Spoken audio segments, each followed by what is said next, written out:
Thanks for joining me for my look at the stock markets for this week. Well, since December in the E-mini S&P, and more recently over April and half of May, we were just stuck in this 150 point range.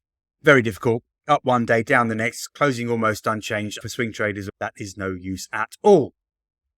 The 500-day moving average had around the same value as the 100-week moving average, all around the 4,200, 4,205 area. A break above there, a positive signal. We closed at 4204, just above the 500-day moving average. So look, it's not a very clear breakout, but I'm going to take it as a breakout because it does look like we're pushing higher. A break below 4190, I would say, right, that's a failed breakout and the stock market will probably turn lower. The moment I just have to go with what looks like a breakout to the upside. I don't understand it from a fundamental perspective. I believe that stock indices are being pushed higher by a few tech stocks, the big ones that we all know about, Alphabet, Apple, Microsoft, Facebook. The rest of the stocks are not really pushing higher, but there you go. If that's what's pushing the index, we can't fight it.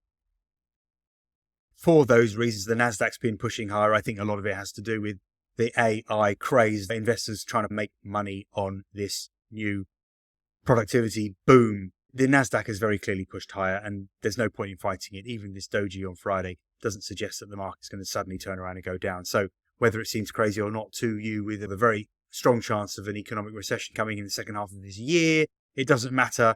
Just don't fight the price action. Whilst the S&P is trying to push higher, the Nasdaq is definitely pushing higher.